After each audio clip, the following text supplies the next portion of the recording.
messieurs, bonjour. Un point sur les conséquences du Covid-19. Tout d'abord, télétravail. Selon les familles confinées, le télétravail semble bien fonctionner. Les opérateurs enregistrent des nombres de connexions historiques. En revanche, les patrons d'entreprise ne semblent pas recevoir les dossiers demandés à leurs employés en temps et en heure. Explication en images.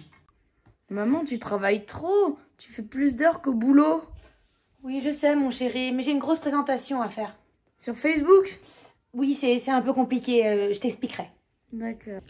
Sans plus attendre, le baby boom 2.0 est en marche. Le confinement incite au rapprochement intra-couple. Pour pallier au manque d'activité, comme vous le savez, toutes les infrastructures sont fermées, les Français font l'amour. Mais le plaisir ne dure qu'un temps. Ces conséquences sont manifestement très inquiétantes. Selon un sondage INSEE, 65% des Français ont augmenté la cadence de leur rapport sexuel. Autant vous dire que les constructeurs de matelas s'en frottent les doigts. Oui, chérie, j'arrive, 2 minutes, je finis. Eh oui, c'est pas facile. Les scientifiques sont formels. Dans 1 an, la population de la France aura augmenté de 30%.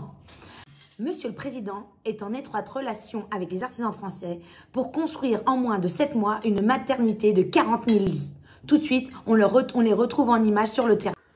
Allez Jean-Yves, au boulot. On a 7 mois, car il y a toujours des rejetons qui veulent sortir plus tôt. Toi, Pat, tu surveilles Chin-Chin, les 2 petits Chinois clandestins qui bossent. Et surtout, tu ne les aides pas. Il faut respecter les distances de sécurité. Regarde-moi ça. Il y a déjà les bourranfles qui font la queue. Autre phénomène inédit, l'explosion de la vente de burqa. Il semblerait qu'elle soit la meilleure protection aux postillons et tout autre contact avec le virus. Mais vous allez le découvrir, elle a finalement d'autres atouts en période de confinement. Blanche pour le côté plus médical, la burqa est confectionnée en coton triple épaisseur, la membrane centrale étant en Gore-Tex pour une étanchéité au virus à toute épreuve. Je me sens vraiment protégée avec ça. En plus, je peux la faire bouillir. Et puis, entre nous, ça me permet de camoufler mes petites imperfections. Fini l'épilation. Place aux cheveux gras. Franchement, personne ne le voit. Les grands distributeurs annoncent des ruptures de stock. La burqa est désormais dans tous les foyers français. Pour terminer, un point sur les activités des enfants. Vous le savez, toutes les infrastructures ont fermé leurs portes. Le canapé, les écrans, les ont vite ennuyés. L'annonce des fermetures des écoles ont finalement provoqué de la joie pendant 30 minutes. Déjà nostalgiques de leur sport ou de leurs activités culturelles, ils tentent de trouver d'autres passe-temps.